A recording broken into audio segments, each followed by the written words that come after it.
Welcome to For the Record. I'm John Ehrlichman. We're here at Angel Stadium in Anaheim, California. Compared to a lot of businesses, America's pastime is held up pretty well during this downturn. And nobody knows that better than the sports super agent, Scott Boras. Baseball America named him the most influential non-player of the last 25 years. And his Rolodex helps explain why. From Alex Rodriguez to Manny Ramirez, pick a big-name player, and chances are it's Boras negotiating the deal. We caught up with Boras, a former minor league ball player, at his office in Newport Beach. And yes, Boras has baseball art. Hanging from the ceiling, a corkscrew of dozens of Louisville Sluggers. On the wall, baseballs signed by major leaguers he represents. And as a further reminder of the big commissions he pulls in, there are life-size posters of clients like Manny Ramirez. Boras became a household name when he negotiated Alex Rodriguez's $252 million deal in 2000, a contract eclipsed only by A-Rod's most recent deal with the Yankees. Mike Kramer was president of the Rangers when Rodriguez was signed. It's hard to sum up Scott in one word, but give me a break and let me do a couple. Aggressive, smart, challenging, maybe overreaches, but a tough guy, a very complex guy. A complex guy whose mission remains simple. Stick to the one sport he knows and loves. We don't represent players in other sports because our effectiveness is based upon the fact that we were players, we live the life, and our focus is just 24/7 on one sport. And I want the athletes that we represent to know that we monitor the sport from every level, amateur, international, minor league, major league, so that we really can have a feel for the advice that we give. And certainly it would be more of a, as far as a business plan goes, you'd be widely more successful economically if you negotiated on behalf of top players in all sports. But I just don't know what to say to a 7-foot NBA player or a 350-pound lineman. And I think you would fall into that trap of being very general about what you see from a lot of people who are in the business of representing players. And that's just not something I ever wanted to be. One thing we've heard in the media and baseball circles is that there are some teams that won't negotiate with Scott Boras. Is that true? Are there really teams out there that won't negotiate with you? I can only give you the best evidence, and that is in the last 3 years, we've negotiated a contract with every major league team. I could probably go back historically and tell you that I don't know of any owner or any franchise that does not want premium talent, and that's what we're associated with. Let's talk a little bit about the free agency process. The Scott Boras binders, which are legendary and presented to teams that are interested in some of your clients. I think it's Johnny Damon of the New York Yankees who once joked he looked at his binder and he felt like Ty Cobb after looking at it. I mean, is that a signature Boras strategy? With maybe as many as 100, 150 free agents available in Major League Baseball annually, the press, the teams, the owners, and our own players, for them to have a historical perspective of how their performance rates among current players, past players, in some instances the history of the game. It put a perspective on it, I think, that gave everyone a measurement that was a little bit different than what was available. You're the representative for the 2009 #1 pick of the Washington Nationals, Stephen Strasburg, a hard-throwing right-hander from San Diego State. Are we at a turning point for the league in terms of what owners are willing to pay for draft picks? The owners and I are in agreement that draft picks should not receive a dramatic amount of compensation, mainly because of the fact that more than likely these players are not going to be long-term answers to the success of a franchise. So the numbers are just clear. But every player that we've asked for $4 million or more in the draft has turned out to be not only a major leaguer, but grandly successful major leaguers. I want to talk about the dark cloud, if you will, over baseball, performance-enhancing drugs. From the context of financially, has it hurt the game? So far, the suggestion is no. As for player salaries, if there's a player that's been caught up in a scandal like this and that player is up for a contract renegotiation or free agency in a year or let's say 2 years, how might that player be affected by all this? I think the damning of players for conduct that occurred in the early 2000s is one where, frankly, all of us, myself included, who've been in the game a long time, we could have done a better job in education. We could have done a better job in creating a better approach to this process, more boundaries, more medical knowledge to everybody, ownership and players. And we've suffered from that in the early 2000s. Now that we're seeing a very strong testing system take effect, and we're seeing the very few players that, frankly, the players are certified by that testing system to be within the boundaries of the game, and those boundaries are to be legislated annually. Despite all the issues, the fan interest has risen, which is the greatest statement, because I think once the fans know that there are steps being taken, and once they know that the sport is as real and natural as it could be for the era, then I think the fact that that interest will continue, and then the contracts are justified because the revenues are given to the owners by the fans.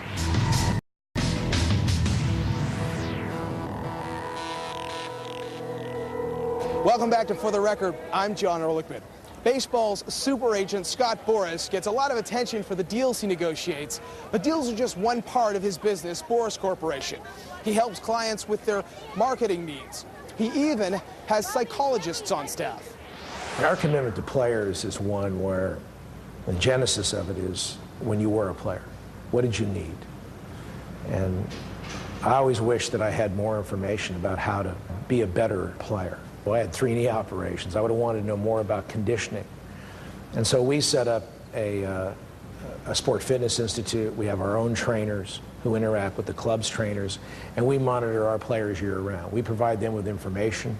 We have a very specialized approach that is just related to baseball, and we have different plans for a catcher versus a pitcher, or a relief pitcher versus a starting pitcher, and infielders versus outfielders. And so we try to bring as much science and conversation into the community of this so we can do our best to give players information so that they have a plan. On the psychological side, there's no player I've ever represented that has not gone into that moment, the abyss, because that's where the game takes you. No matter how talented you are, the factors that relate to expectancy are the off-the-field factors, or how you put yourself in a position to be driven over such a long period of time to stay on top of the game and to be effective in the game. It is a absolute challenge. Obviously, a tragedy earlier this year with the passing of Nick Adenhart. I know you were close with him. I'm curious to know how you've been dealing with it, how it's affected you. We go to the ballpark in Anaheim a lot, and there's still a memorial out there for Nick. And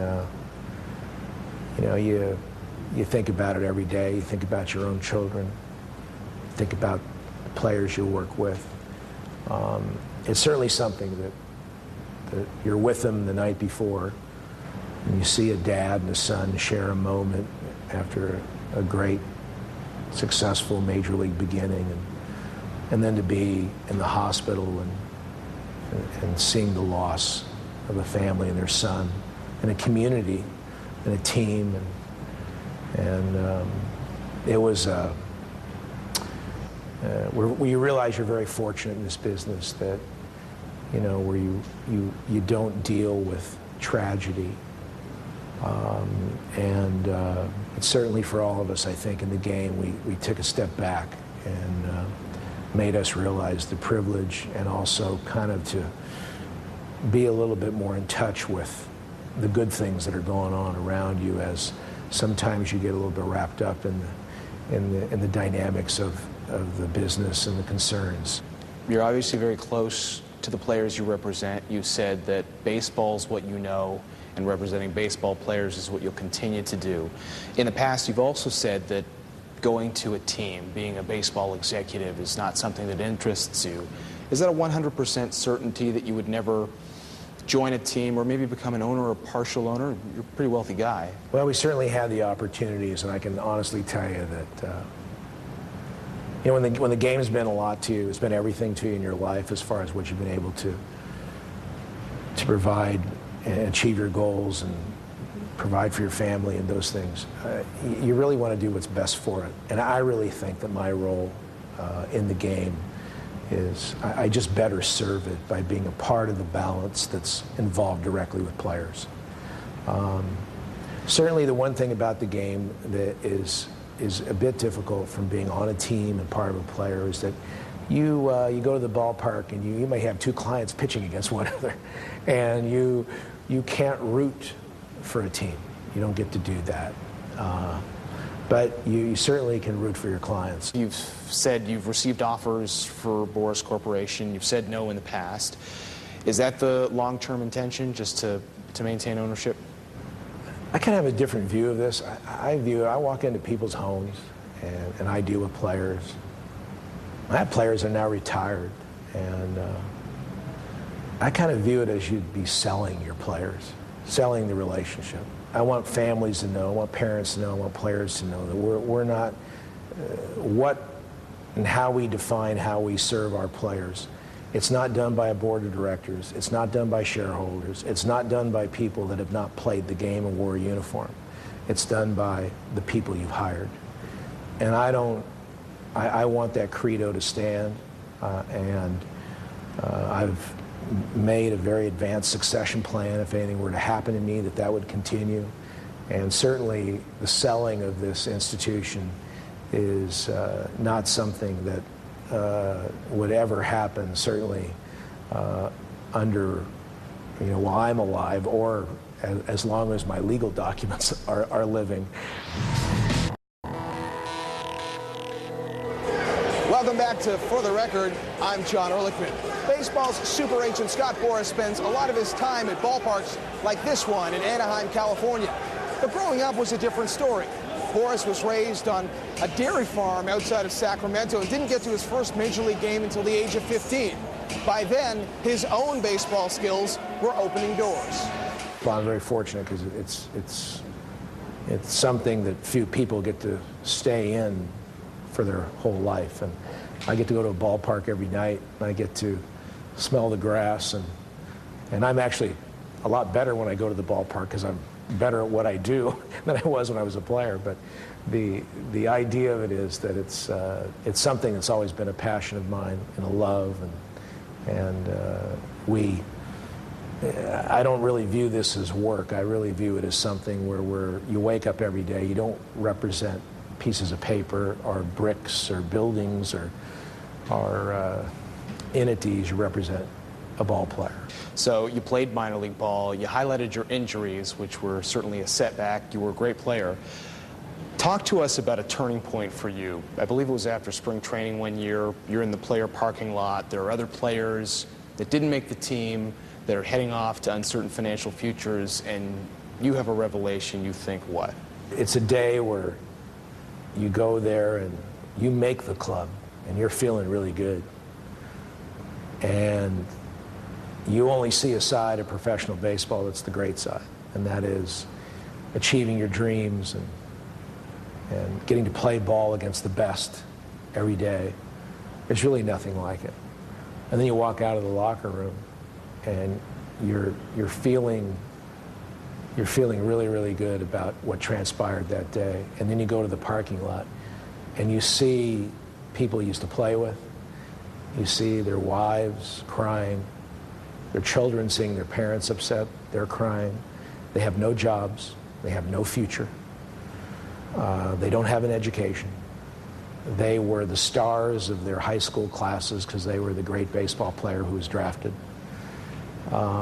They had money at a young age, and 4 or 5 years later, they have nothing.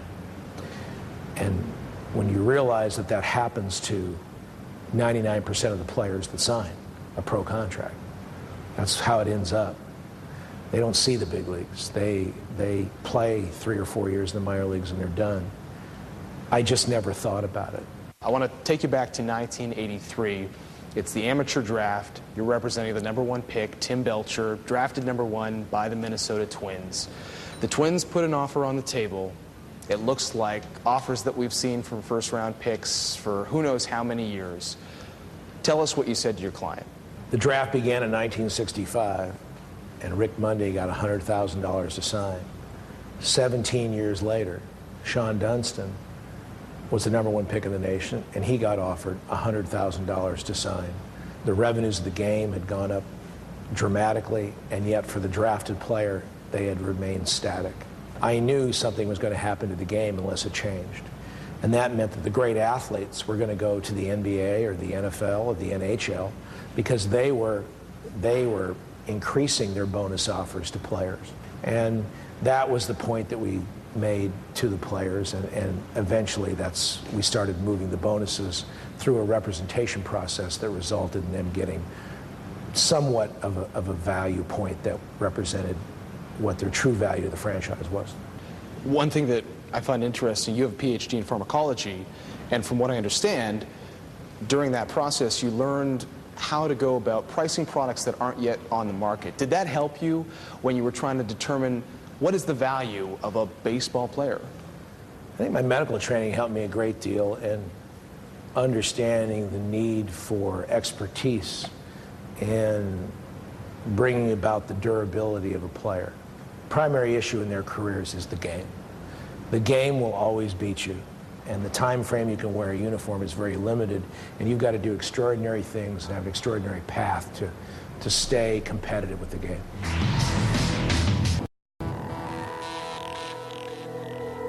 Welcome back to For the Record. I'm John Ehrlichman. Baseball's super agent Scott Boras has clients all over the world, and part of his specialty is taking players from one league to the major leagues. A great example came in 2006 when he took a Japanese pitching sensation known to fans as Dice K and brought him to the Boston Red Sox.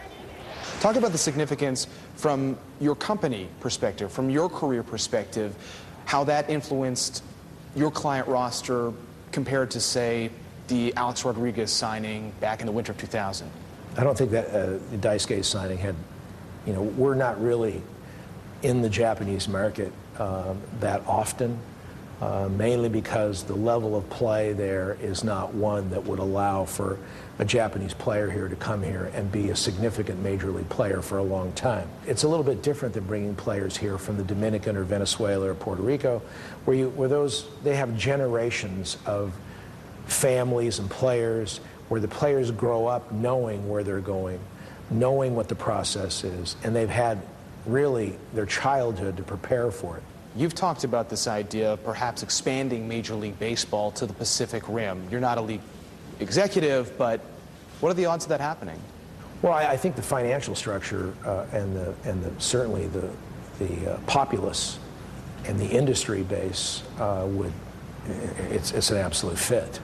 I think the game would be tremendously successful. They had a couple teams in Japan, and certainly a team in Korea, and possibly maybe even a team in Taiwan. But we've got to implement a little bit faster jet travel to allow that to happen, because it's just been, frankly, very difficult on the teams that have gone to Japan and have come back here to play to start their seasons. It's been a process for the clubs that have done that.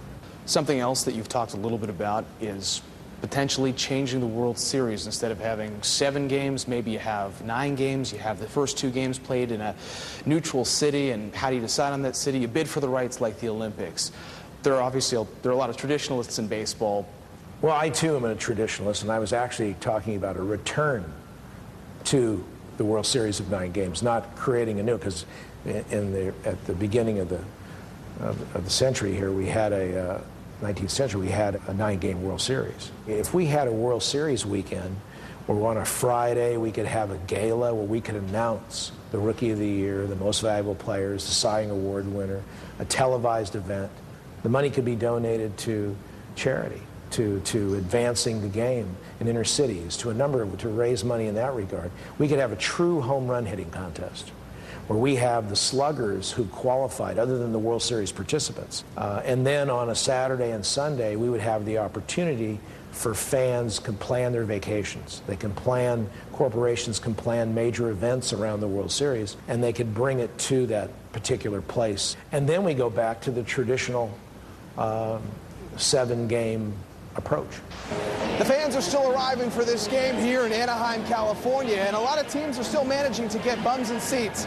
But this upcoming offseason could mark a turning point for Major League Baseball. Has league revenue peaked? And if so, can super agents like Scott Boras continue to get the same kind of contracts that their clients have come to expect? Talk to some league owners and they'll say no. Speak to others and they'll say don't bet against Scott Boras and his ability to make that happen. For the record, I'm John Ehrlichman.